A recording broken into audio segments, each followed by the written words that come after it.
Pemirsa, Polda Metro Jaya melakukan olah TKP kematian seorang diplomat muda pegawai Kementerian Luar Negeri dengan melibatkan berbagai ahli. Polisi menunggu hasil forensik termasuk uji patologi untuk mengungkap kematian korban yang ditemukan dengan kondisi wajah tertutup lakban.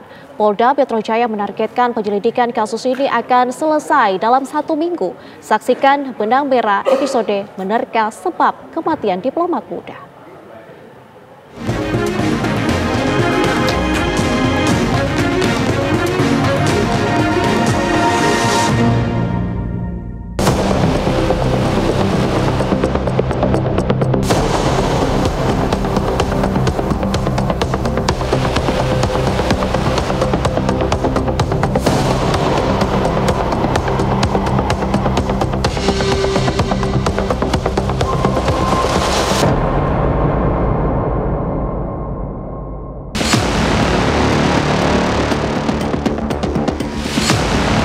Polda Metro Jaya terus melakukan serangkaian penyelidikan atas kasus tewasnya Arya Daru Panguyunan di kamar kosnya di Bilangan Gondang Dia, Jakarta Pusat. Termasuk menyelidiki sejumlah rekaman CCTV yang ada di indekos kamar korban tinggal. Inilah rekaman CCTV. Terlihat Arya masuk ke dalam kamar sekitar pukul 11 malam pada hari Senin 7 Juli 2025. Tidak ada gerak-gerik mencurigakan dari sosok Arya.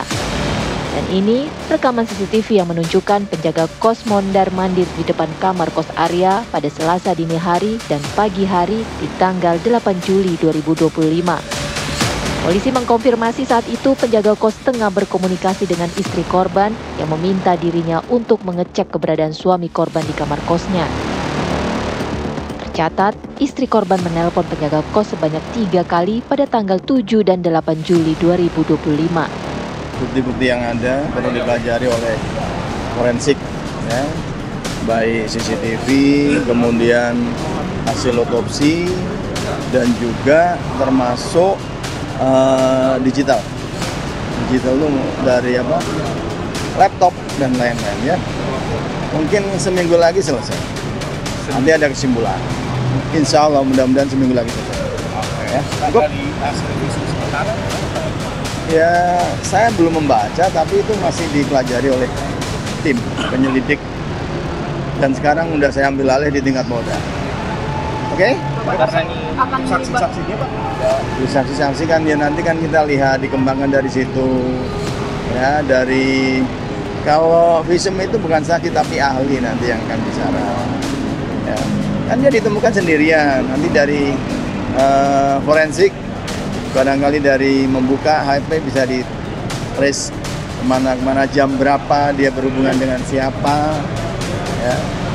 Oke. Ahli yang dipanggil termasuk psikolog atau semacam itu? Ya nanti kita lihat dari isi ini kan saya kan belum tahu isinya apa. Kalau isinya nyangkut ini ya nanti orang-orang terkait akan diminta keterangan.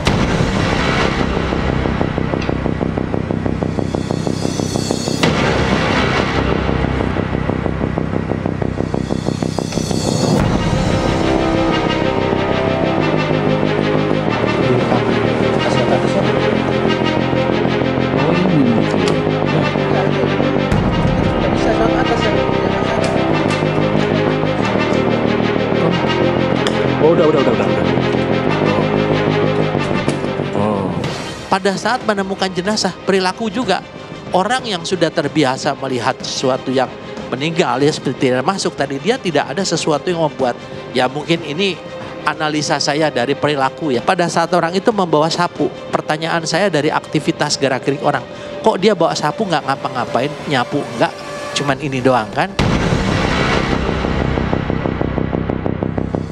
Mengenai CCTV, saya masih sangat pengen harusnya polisi melakukan pengungkapan di situ, karena yang tersebar di masyarakat itu ada CCTV di sini, kemudian keluaran ada yang di zoom. Lucunya, date timestamp itu harusnya ada di pojokan aja tuh kan, ada di pojokan situ. Time code-nya apa? Iya, date timestamp namanya. Tanggal, jam, menit, detik, ya di situ. Pas giliran di zoom, nanti ada yang di zoom, Ngikut loh daytime stamp-nya kemana-mana. Ih, bisa jalan-jalan. Mustahil daytime stamp itu bisa kemana-mana. Dia hanya aja di sudut sini. Nah, berarti yang tersebar di situ ada daytime stamp. Jangan-jangan rekayasa lagi daytime stamp-nya. Kayak kejadian yang sama kan rekayasa yang saya bongkar waktu itu kan. Nah, di sini karena apa? Kok dia bisa ngikut? Harusnya nggak ngikut. Itu satu. Kemudian mengenai ada yang tadi daytime stamp yang kemudian berhenti, hilang. Hal itu memang mungkin terjadi secara teknis kalau pada saat periode tersebut kemudian terjadi listrik mati. Tetapi kelihatan benar listrik mati berarti semua mengalami. Nggak hanya satu alat aja dia kemudian mati. Kalau ini ada alat mati dan kemudian kehilangan beberapa detik, berarti harusnya beberapa kali terjadi karena malfungsinya ini sudah berulang kali. Tapi kalau umpamanya yang mati hanya satu alat, sementara yang lainnya nggak mati, NVR-nya nggak kenapa-napa, kemudian CCTV sebenarnya juga nggak kenapa-kenapa, ini bisa ada yang hilang, hehe, tanda tanyanya di sini. Ya tentunya diminta atau tidak diminta, Polri tentunya akan melakukan penyelidikan dalam. Tentunya apabila sudah kita temukan bukti-bukti dan saya minta untuk anggota juga bergerak maksimal agar segera bisa terungkap karena memang ditunggu oleh publik, ditunggu oleh masyarakat. Nah, ini kalau kepolisiannya niatnya mau mengungkapkan, bukan menuntaskan ya, mengungkapkan adalah ini biasanya diberikan kepada saksi ahlinya yang memang mau mengungkapkan. Tetapi kalau membantu menutupkan ya akhirnya jadinya apa? Harusnya yang terungkap malah jadinya ketutup. Gitu, kayak kejadian yang saya bilang bahwa ada kamera jelas-jelas merekam, harusnya dia bisa menjadi jawaban, ternyata tidak digunakan di sini. Kalau menggunakan lakban itu kan berarti proses menuju kematian kalau dia memang niat itu akan berlangsung cukup lama.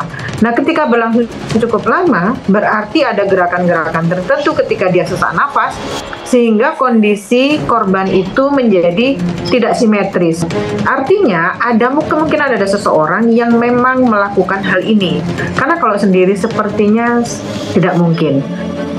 Bagi kalangan kriminolog disebut sebagai simbol pembungkaman. Dan pesannya kepada orang lain ya melalui korban itu yang bicara dan membocorkan informasi ini kayak gini nih. Bisa betul mengevakuasi WNI pada saat gempa Turki. Terakhir, Mas Del ingin membantu mengevakuasi WNI. Kami sedang mempersiapkan perpisahan buat Mas Del yang akan mengantar bertugas kepada organisasi akhirnya. Namun Allah ternyata memiliki rencana dia.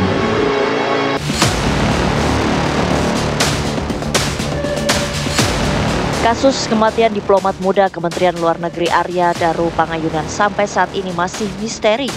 Keluarga besar diplomat muda yang ada di Banguntapan, Bantul, Yogyakarta hingga saat ini masih menunggu hasil penyelidikan polisi. Pihak keluarga tidak mau menanggapi berita-berita yang beredar akhir-akhir ini.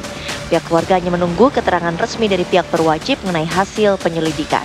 Proses terhadap kejadian ini kan masih berlangsung. Nah, kami sekeluarga menghargai proses yang sedang dilakukan oleh pihak yang berwajib.